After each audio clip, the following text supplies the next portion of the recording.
네, 안녕하십니까. 반갑습니다. 원해논 TV입니다.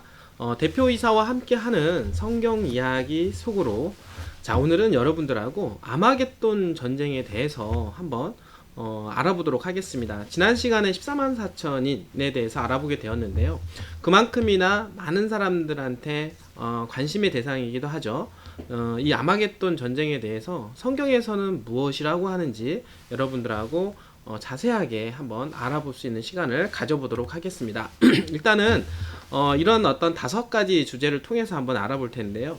첫 번째는 아마겟돈 전쟁이란 무엇인가, 시대별 그리고 현대 아마겟돈에 대해서 어떻게 해석을 하고 있는지에 대한 부분과, 두 번째, 누가 아마겟돈 전쟁에서 살아남을까, 그리고 세 번째, 사탄의 군대를 지휘하는 세 장군들의 정체와 그들의 전략은 무엇인가, 그리고 네 번째, 아마겟돈 전쟁은 언제 어디에서 일어날까, 그리고 다섯 번째, 아마겟돈 전쟁은 어떻게 일어날까.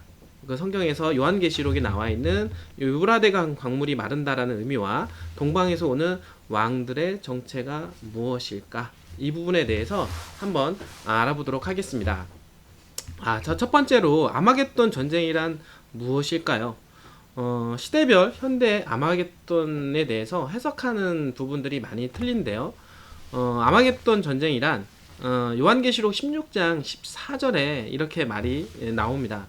저희는 귀신의 영이라 이적을 행하여 온 천하 임금들에게 가서 하나님의 전능하신 이의 큰 날의 전쟁을 위하여 그들을 모으더라. 자, 많은 기독교인들은 요한계시록 그 16장에 나오는 아마겟돈 전쟁에 대한 예언을 읽으면서 하나님의 큰 날인 세상의 종말이 올 때 3차 세계대전과 같은 큰 전쟁이 일어날 것이라고 이해를 하고 있습니다. 그런데요, 이 아마겟돈 전쟁에 대한 해석은 시대마다 그리고 각 믿는 사람들마다 다릅니다. 그렇다라고 하면 성경에서 말하는 아마겟돈 전쟁은 도대체 무엇일까요? 성경을 펼치기 전에 시대마다 아마겟돈 전쟁에 대해 어떻게 해석하였는지, 그리고 아마겟돈 전쟁에 대해서 현재는 어떤 시각으로 보고 있는지 알아보아 아마겟돈에 대한 이야기를 한번 해보겠습니다. 시대별 아마겟돈 전쟁의 해석인데요. 지금으로부터 180년 전에는요, 아마겟돈 전쟁을 이슬람 문화권의 터키 제국과 기독교 국가들 사이에 있을 최후의 전쟁으로 해석했습니다. 그러나 제2차 세계대전의 막바지인 1945년 핵폭탄이 일본에 투하되면서 공산주의와 민주주의의 본격적인 냉전 시대가 시작되자 아마겟돈 전쟁에 대한 또 다른 해석이 나왔는데요. 그것은 소련이 이스라엘을 침공함으로써 무신론 세력인 공산주의와 기독교 국가들 사이에 최후 대결전으로 발전하게 될 것이고, 그래서 급기야는 중동 지역에서 최후의 대결전을 벌이게 될 것이다 라고 하는 해석이었습니다. 그러나 1990년도에도 소련과 동유럽이 무너지자 이 해석도 달라지게 되었습니다. 자, 그렇다라고 하면 현대 아마겟돈 전쟁에 대해서 어떻게 해석을 하고 있을까요? 자, 오늘날 기독교인들이나 기독교인들이 아닌 사람들이 이해하는 바를 정리하자면 총 3가지로 나눠볼 수가 있는데요. 첫 번째, 비기독교인들의 견해입니다. 일반 대중적인 잡지나 공상과학 소설, 영화에서는 아마겟돈 전쟁을 인류 전체가 멸망하는 종말적인 사건으로 소개하고 있습니다. 두 번째, 기독교인들의 대다수는요, 이렇게 생각을 하고 있는데요. 대다수의 기독교인들은 아마겟돈 전쟁을 성경에서 나오는 갈멜산 근처나 아랍의 석유 지대와 사해 근처, 즉 중동 지역을 전쟁 지역으로 이해하고 그곳에서 현대식 무기로 현대식 전쟁을 할 것이라고 해석합니다.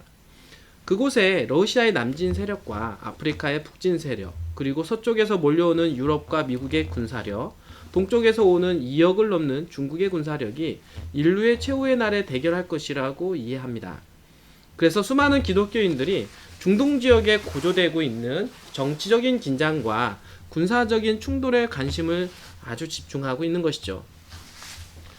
오늘날 기독교인들이나 기독교인들이 아닌 사람들이 이해하는 바를 정리하자면 총 3가지가 있는데요. 그 중에서 그 맨 마지막 세 번째는 기독교인들의 소수는 이렇게 믿고 있다라고 하는 것입니다. 기독교인들의 소수들만이 아마겟돈 전쟁을 말세에 있을 하나님의 백성과 사탄의 세력 간에 펼치는 치열한 마지막 영적 전쟁으로 보고 있는 것입니다. 이 세 가지 이해 중 무엇이 옳고 그른 것일까요? 무엇이 옳고 그른가를 알기 위해서는 아마겟돈 전쟁에서 누가 살아남는지를 어떻게 이해하느냐가 제일 중요하다라고 볼 수가 있겠습니다. 자, 그래서 이제 두 번째는 누가 아마겟돈 전쟁에서 살아남는가라고 하는 이야기입니다. 성경 말씀 요한계시록에서는 그 사람을 이렇게 말하고 있는데요. 요한계시록 16장 12절에서 16절 말씀인데요. 여섯째가 그 대접을 큰 강 유브라데에 쏟음에 강물이 말라서 동방에 오는 왕들의 길이 예비되더라. 또 내가 보매 개구리 같은 새 더러운 영이 용의 입과 짐승의 입과 거짓 선지자의 입에서 나오니 저희는 귀신의 영이라. 이적을 행하여 온 천하 임금들에게 가서 하나님 곧 전능하신 이의 큰 날에 전쟁을 위하여 그들을 모으더라 라고 하면서 이 전쟁 속에서 복을 받을 사람에 대해서 이야기하고 있는데요. 바로 보라, 내가 도적같이 오리니 누구든지 깨어 자기 옷을 지켜 벌거벗고 다니지 아니하며 자기의 부끄러움을 보이지 아니하는 자가 복이 있도다 라고 얘기하고 있습니다. 바로 이 요한계시록 16장 12절에서 16절 말씀은 그 마지막 그 아마겟돈 전쟁에 대한 얘기를 지금 하고 있는 부분인데요. 근데 그 아마겟돈 전쟁에서 그 승리자 그리고 이제 복을 받을 사람들이 무엇이냐?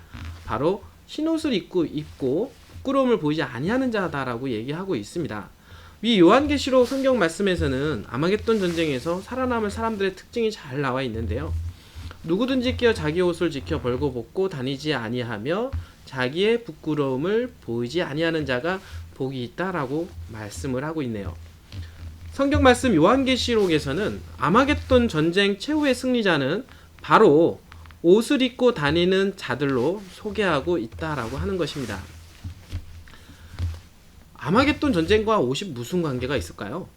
요한계시록에서 말하는 옷은 무엇인가 특별한 갑옷일까요?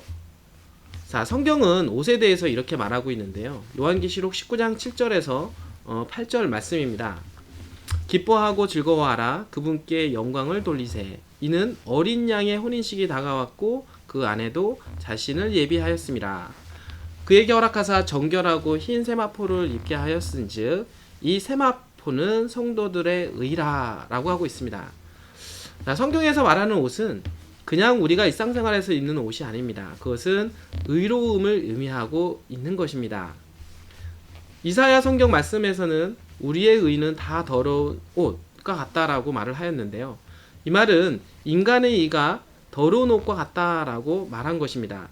자, 성경 말씀 요한계시록에서 성도들의 의의 옷은 자신들의 의로움이 아니라 그리스도의 의로움을 입은 사람들을 말하고 있는 것입니다. 예수님께서는 마지막 날에 반드시 예복을 입을 사람들만이 구원받을 수 있다라고 하는 비유의 말씀을 주셨는데요. 마태복음 22장 11절에서 14절 말씀을 보게 되면 임금이 손님들을 보러 들어올새 거기서 예복을 입지 않은 한 사람을 보고 가로되 친구여 어찌하여 예복을 입지 않고 여기 들어왔느냐 하니 저가 유구무원이거늘. 임금이 사환들에게 말하되 그 수족을 결박하여 바깥 어두움에 내어 던지라. 거기서 슬피 울며 이를 갈미 있으리라 라고 하고 있습니다. 또한 요한계시록 성경 말씀에 기록된 7교회 중 그 마지막 교회 라오디아 교회에서 보내는 편지에도 마지막 시대에 사는 성도들은 반드시 희고 깨끗한 의의 옷을 입어야 한다라는 사실을 반복하고 있습니다.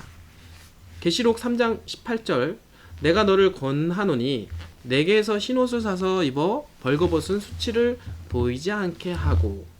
자, 그러므로 옷을 입는다라고 하는 의미를 다시 한번 정리하면요. 옷은 바로 흰 세마포이고 그리고 흰 세마포는 성도들의 의를 상징하는 것입니다. 그리고 그리스도의 의로 정리할 수가 있는 것이겠죠. 자, 이제 우리는 옷을 입는 자들이 이스라엘 혈통 유대 백성 유대인들이 아니라 흰옷 그리스도의 의의 옷 흰 세마포 예복을 입고 있는 영적 이스라엘임을 말하고 있다라는 거 하는 것을 알았습니다. 사도 바울도 로마서 2장 28절 29절 말씀에 이렇게 말씀을 하고 있는데요. 오직 표면적 유대인이 아니요 표면적 육신의 할례가 아니라 오직 이면적 유대인이 유대인이며 할례는 마음에 할지니 신령에 있고 의문에 있지 아니한 것이라. 그 칭찬이 사람에게서도 아니요 다만 하나님에게서니라 라고 하고 있습니다.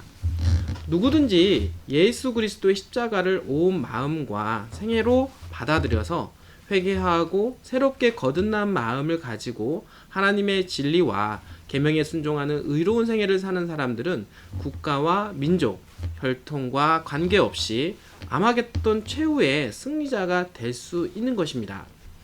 우리는 지금 아마겟돈 전쟁의 승리자가 누구인지 살펴봄으로써 아마겟돈 전쟁이 하나님과 사탄의 치열한 마지막 영적 전쟁임을 확인할 수가 있습니다.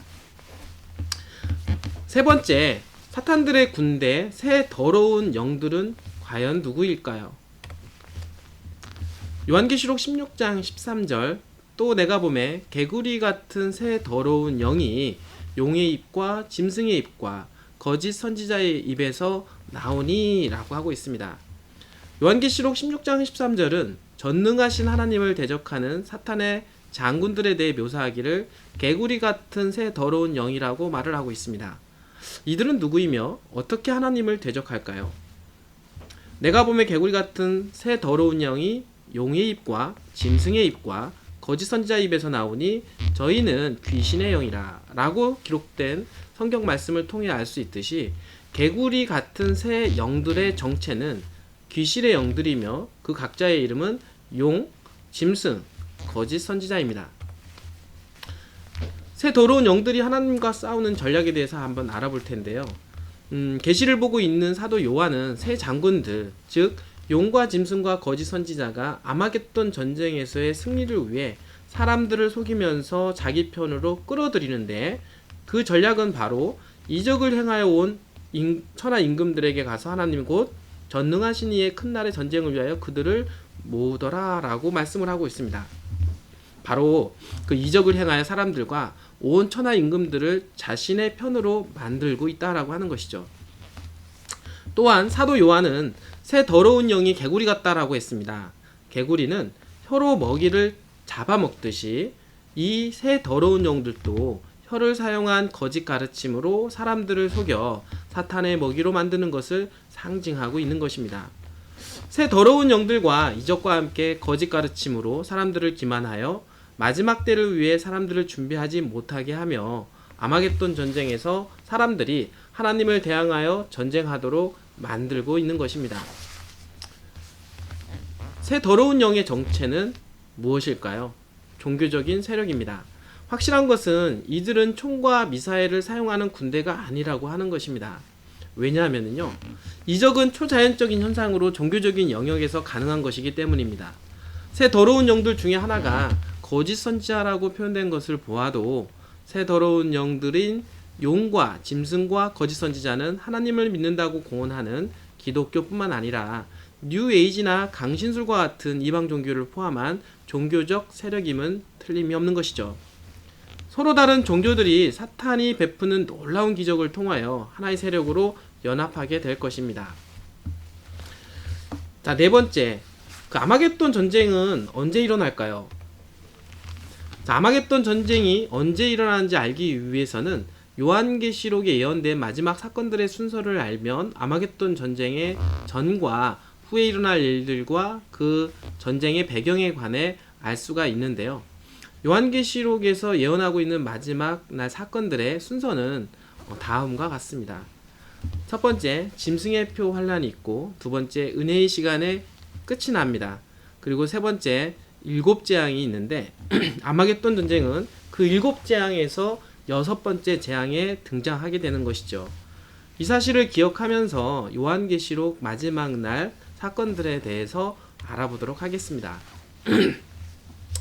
자, 요한계시록 13장 1절에서 5절로 17조 말씀입니다. 또 짐승의 우상에게 경배하지 아니하는 자는 몇이든지 다 죽이게 하더라.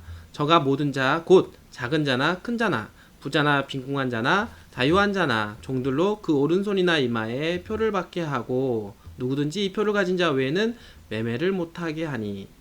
이 요한계시록 성경 말씀의 예언은 사탄과 그의 지상 대리자들에 의해 전 세계적으로 짐승의 표가 강요되고 그 표를 받지 아니하는 사람은 사고 파는 매매를 할 수 없을 뿐만 아니라 누구나 죽임을 당하게 된다는 사형 명령이 세계적으로 발표될 것이라는 사실을 우리에게 경고하고 있습니다.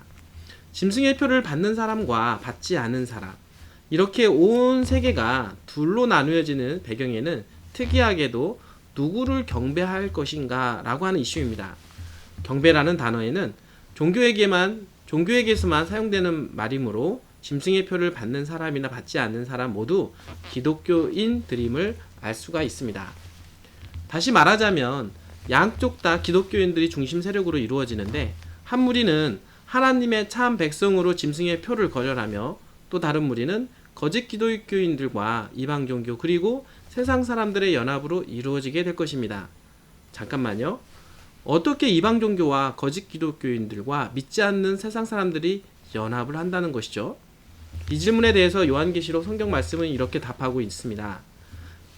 요한계시록 13장 13절 14절 말씀인데요. 큰 이적을 행하되 심지어 사람들 앞에서 불이 하늘로부터 땅에 내려오게 하고 짐승 앞에서 받은 바 이적을 행함으로 땅에 거하는 자들을 미혹하며, 바로 거짓 기독교인들이 행하는 놀라운 기적과 이적으로 이방 종교인들과 세상 사람들을 하나로 끌어모을 것이며, 그렇게 미혹당한 사람들을 짐승의 우상에게 경배하도록 이끌 것입니다. 요한계시록 14장 9절에서 10절 말씀은요, 이렇게 됩니다. 다른 천사 곧 셋째가 그 뒤를 따라 큰 음성으로 가로되, 만일 누구든지 짐승과 그의 우상에게 경배하고 이마에나 손에 표를 받으면 그도 하나님의 진노의 포도주를 마시리니 그 진노의 잔에 섞인 것이 없이 부은 포도주라. 거룩한 천사들 앞과 어린 양 앞에서 불과 유황으로 고난을 받으리니. 자, 위 성경 말씀은요, 하나님의 자비와 은혜가 짐승의 표를 받고 그 우상에게 경배하는 자들에게 완전히 거두어지면서 그들에게 하나님의 진노의 잔이 부어지게 될 것을 말하고 있습니다. 이로써 일곱 재앙이 시작되는 것입니다. 요한계시록 15장 1절, 일곱 천사가 일곱 재앙을 가졌으니 곧 마지막 재앙이라. 하나님의 진노가 이것으로 마치리로다. 자, 일곱 재앙이 시작되는 그 시점은 그 짐승의 표가 강요되어 사람들이 짐승의 표를 받고 짐승을 섬길지 하나님을 섬길지 각 사람의 운명이 결정지어진 이유라고 성경은 말하고 있는데요. 그 일곱 재앙 중 첫째 재앙부터 짐승의 표를 받는 사람들에게 내린다라고 예언하고 있습니다. 첫째가 가서 그 대접을 땅에 쏟음에 악하고 독한 헌대가 짐승의 표를 받은 사람들과 그 우상에게 경배하는 자들에게 나더라. 자, 지금은요, 모든 이들이 질병과 전염병의 피해를 보지만 이때부터는 오직 짐승의 표를 받는 악인들에게만 재앙이 집중적으로 내립니다. 둘째가 그 대접을 바다에 쏟음에 바다가 곧 죽은 자의 피같이 되니 바다 가운데 모든 생물이 죽더라. 셋째가 그 대접을 강과 물 근원에 쏟음에 피가 되더라. 넷째가 그 대접을 해에 쏟음에 해가 권세를 받아 불로 사람들을 태우니 사람들이 크게 태움에 태워진지라. 다섯째가 그 대접을 짐승의 보좌에 쏟으니 그 나라가 곧 어두워지며 사람들이 아파서 자기 혀를 깨물고 아픈 것과 종기로 인하여 하늘의 하나님을 해방하고 저희 행위를 회개치 아니하더라. 다섯째 재앙은 짐승의 보좌가 있는 장소를 암호로 두르는 재앙입니다. 이 재앙을 통하여 하나님께서는 짐승의 정체와 그가 존재하고 있는 장소를 밝힐 것이며 누구 때문에 일곱 재앙이 내리게 되었는지를 나타내 보일 것입니다. 그리고 이때 하나님의 참 백성이 누구인지 온 세상에 앞에 드러나게 될 것입니다. 요한계시록 16장 6절 말씀인데요. 다시 한번 보겠습니다. 바로 이 부분이 바로 그 아마겟돈 전쟁에 대한 얘기라고 볼 수가 있겠는데요. 여섯째가 그 대접을 큰 강 유브라데 쏟음에 강물이 말라서 동방에서 오는 왕들이 길이 예비되더라. 또 내가 보매 개구리 같은 새 더러운 영이 용의 입과 짐승의 입과 거짓 선지자의 입에서 나오니 저희는 귀신의 영이라. 이적을 행하여 온 천하 임금들에게 가서 하나님 곧 전능하신 이의 큰 날의 전쟁을 위하여 그들을 모으더라. 보라, 내가 도적같이 오리니 누구든지 깨어 자기 옷을 지켜 벌거벗고 다니지 아니하며 자기의 부끄러움을 보이지 아니하는 자가 복이 있도다. 새 영이 히브리임으로 아마겟돈이라 하는 곳으로 왕들을 모으더라. 자, 드디어 우리가 공부하고 있는 이 아마겟돈 전쟁이 나왔습니다. 요한계시록은 아마겟돈 전쟁이 7재앙 중에서 6번째 재앙으로 소개하고 있는데요. 그 아마겟돈 전쟁은 사탄의 편과 하나님의 편 사이에 벌어지는 대전쟁인데 이 세상에 있는 모든 사람이 참여하게 되는 영적 전쟁인 것입니다. 사탄의 편에서 이 전쟁을 주도하는 세력은 새 더러운 영, 즉 귀신의 영들이고 하나님 편에서는 깨어 자기 옷을 지켜 벌거벗고 다니지 아니하며 자기의 부끄러움을 보이지 않은 자들인 것입니다. 즉 하나님께 목숨을 다하여 충성을 바치는 진짜 그리스도인들입니다. 아마겟돈 전쟁이 언제 일어나는가? 다시 한번 보겠습니다. 자, 짐승의 표 환란이 있고 그리고 은혜의 시기가 끝이 납니다. 7재앙들이 시작이 되어 5째 재앙으로 인해 누구로 인해 재앙이 내려오는지 밝혀지게 되고 사탄의 마지막 발악으로 하나님의 큰 날을 위한 전쟁을 일으키게 되는데 이것이 바로 아마겟돈 전쟁인 것입니다. 7번째 재앙이 내린 후에 7번째 재앙, 즉 번개, 음성, 지진, 하늘로부터 큰 우박이 내리게 되면서 예수님께서 재림을 하게 되는 것입니다. 자, 5번째 그 아마겟돈 전쟁은 어디에서 일어날까요? 요한계시록 16장 16절을 보게 되면은요, 새 영이 히브리음으로 아마겟돈이라 하는 곳으로 왕들을 모으더라 라고 하고 있습니다. 계시를 받은 사도 요한은 새 영이 왕들을 모으는 장소를 히브리음으로 아마겟돈이라는 장소를 기록하고 있는데요. 히브리어와 헬라어에 정통한 학자들은 사도 요한이 말한 그 아마겟돈은 헬라어로 할 무기또, 그러니까 산 무기또이며 이것은 무기또의 산이라는 뜻을 가졌다는 해석에 모두 동의합니다. 무기또의 산은 바로 위에 지도에 표시된 대로 갈멜산입니다.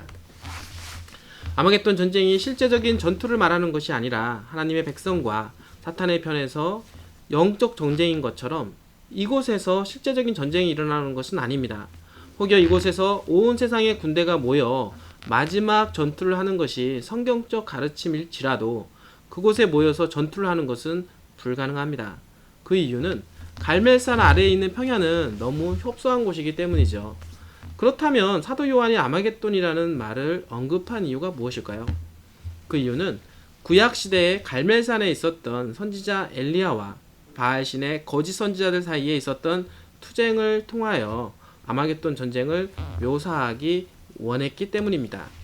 그 당시 정치 세력인 아합 정권과 종교 세력인 바알신의 거짓 선지자들이 연합하여 하나님의 참 백성인 엘리야를 향하여 집중적으로 공격하였던 극적인 클라이맥스가 갈멜산에서 있었던 것처럼 마지막 날에도 사탄의 거짓 종교 세력과 그들에 의해서 미혹당한 세상 정권들이 연합하여 마지막 시대의 엘리야인 소수의 하나님의 백성을 향한 핍박과 박해의 불길을 치솟게 하는 클라이맥스가 바로 아마겟돈 전쟁인 것입니다.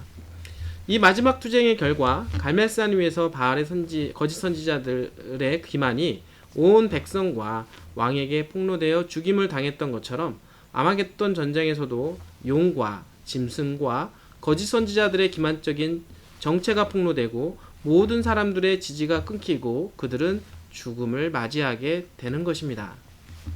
끝으로 아마겟돈 전쟁이 유브라데 강물이 말라야 일어나나 라고 하는 말씀인데요.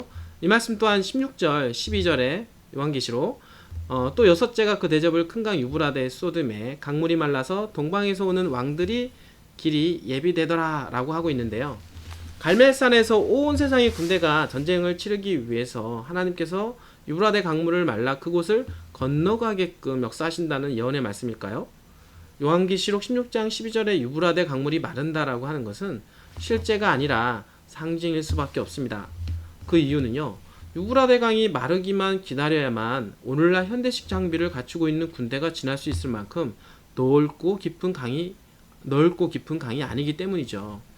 또한 강물이 아무리 많이 불어나 있을 때라도 요즘처럼 현대화된 군대에서 전혀 문제가 되지 않습니다. 이 유브라데 강물이 마른다라는 성경 말씀은 전에 설명하였던 갈멜산에서의 엘리야와 바알 선지자들의 영적 쟁투를 빌려와 아마겟돈 쟁투를 묘사한 것처럼 유브라데 강물이 마르는 그 일도 구약 성경에서 있었던 일을 가지고 와 설명하고 있는데요. 바로 그 사건은 바벨론을 멸망시키기 위해 고레스 왕이 유브라데 강물을 말리게 한 사건입니다. 페르시아 왕이 바벨론을 정복하던 해에 이스라엘 백성이 바벨론에 포로로 잡혀간 지 거의 70년이 되던 때였습니다. 고레스 왕은 당시 그 난공불락으로 여겨졌던 바벨론 성을 함락시키기 위해 특별한 전략을 생각해 내었는데요. 그것은 역사가들의 기록에 의하면 고레스 왕은 비밀리에 유브라데 강물을 옆으로 빼돌림으로써 강물의 수위를 크게 낮추는 데 성공하였고, 그로 인해 유브라데 강물이 관통하여 흐르던 성 및 수문에 커다란 구멍이 생기게 되었습니다. 그리하여 달밤에 고레스 왕의 군대는 그 구멍으로 들어가 바벨론을 점령하는 데 성공하였다고 합니다. 사도 요한은 바로 이러한 고레스 왕의 전략을 인용하면서 강물이 말라서 동방에 오는 왕들의 길이 예비되더라 라고 하는 말씀을 기록하였던 것입니다. 그럼 왜 사도 요한이 고대 사건을 인용하여 말했을까요? 유브라데 강물은 바벨론 성을 관통하여 흐름으로써 고대 바벨론을 유지하는 생명물이었습니다. 그러므로 이것을 영적으로 아마겟돈 전쟁에 적용하면 아마겟돈 전쟁에서는 하나님께서 사탄의 새 장군들, 즉 용, 짐승, 거짓 선지자로 등장하는 새 종교 세력인 영적 바벨론을 지지하고 후원하던 젖줄을 마르게 하심으로써 사탄의 새 장군들을 몰락시킨다라고 하는 의미입니다. 영적 바벨론, 사탄의 세력인 유브라데 강물은 물은 백성과 무리와 열국과 방언들이다 라고 요한계시록 17장 15절에 나와 있는 것처럼 백성 즉 많은 사람들을 의미하는 것입니다. 그러므로 유브라데 강물이 마른다라는 의미는 온 세상 사람들의 지지와 후원이 중지됨으로써 사탄의 새 장군들이 권력을 잃게 된다라는 의미이죠. 고대 유브라데 강이 바벨론을 유지하는 주요 자원이었으나 후에는 바벨론을 멸망시키는 원인이 되었던 것처럼 영적 유브라데 강의 물, 즉 백성과 사람들은 영적 바벨론의 세력을 파멸시키는 원인이 되기도 하는 것입니다. 왜 사람들의 지지가 끊어졌나요? 그 이유는 하나님께서 7 재앙들은 짐승의 표를 받고 경배한 악인들에게만 내리기 때문입니다. 세상 사람들은 7 재앙의 원인을 짐승의 표를 받지 아니한 자들에게 두고 박해를 했으나 계속되는 세상의 재앙들을 통해 짐승의 표를 받은 악인들의 마음에는 왜 우리가 같이 짐승의 표를 받지 아니한 자들에게는 재앙이 닥치지 않고 우리에게만 온갖 재앙이 내리는 것일까라는 의혹이 생기게 되는 것이죠. 또한 자신들의 핍박하는 소수의 짐승의 표를 받지 아니한 사람들의 생애와 성품의 거룩한 증거들을 보면서 자신들이 사탄의 대리자들에게 기만당했다라고 하는 것을 마침내 깨닫게 됩니다. 특히 5째 재앙을 통해 짐승의 보좌가 어두워지면서 7 재앙이 내리도록 한 원인은 의인들이 아니라 짐승의 세력과 그 세력과 함께한 사탄의 대리자임을 알게 되는 것입니다. 이러한 7 재앙의 고통스러운 재앙 속에서 사탄의 새 장군들에게 보내던 세상 사람들의 지지와 후원은 완전히 중단되는 것입니다. 바로 이러한 과정이 유브라데 강물이 말라가는 과정이고, 이 과정을 통해 동방에서 오는 왕들의 길이 예비가 되는 것이죠. 자, 그렇다라고 하면 동방의 왕들의 정체는 누구일까요? 저희는 귀신은 영이라 이적을 행하여 온 천하 임금들에게 가서 하나님 곧 전능하신 이의 큰 날의 전쟁을 위하여 그들을 모으더라. 보라, 내가 도적같이 오리니 누구든지 깨어 자기 옷을 지켜 부끄러움을 보이지 아니하는 자가 복이 있도다. 자, 동방에서 오는 왕이 그 누구인지는 아마겟돈 전쟁을 말하고 있는 요한계시록 16장이 친절히 누구인지 밝힙니다. 이 말씀에는 사탄의 새 장군들이, 새 더러운 영들이 이적을 통해 온 천하 사람들을 끌어모으는 장면을 말하면서 예수님께서 도적같이 재림하시는 모습이 나오고 있는데요. 그렇습니다. 동방에서 오는 왕의 정체는요, 바로 예수 그리스도입니다. 성경에서 예수 그리스도께서 당신의 백성을 구원하시기 위하여 나타나시는 방향을 동쪽으로 표현하고 있는데요. 마태복음 24장 27절, 번개가 동편에서 나서 서편에서 번쩍임같이 인자의 임함도 그러하리라. 에스겔서 43장 2절, 이스라엘 하나님의 영광이 동편에서로부터 오는데 땅은 그 영광으로 인하여 빛이 나니. 요한계시록 7장 2절, 또 봄에 다른 천사가 살아계신 하나님의 인을 가지고 해돋는 내로부터 올라와. 동방에서 오는 분이 예수라면 왜 왕들이라고 기록했을까요? 요한계시록 16장 12절, 자, 또 6째가 그 대접을 큰 강 유브라데 쏟음에 강물이 말라서 동방에서 오는 왕들 들의 길이 예비되더라. 자, 복수로 표현된 그 이유는요, 그때 예수 그리스도만 오시는 것이 아니라 천천만만 천사들과 함께 대동하고 오시기 때문이겠죠. 그 모습을 요한계시록 19장에서 확인할 수가 있는데요.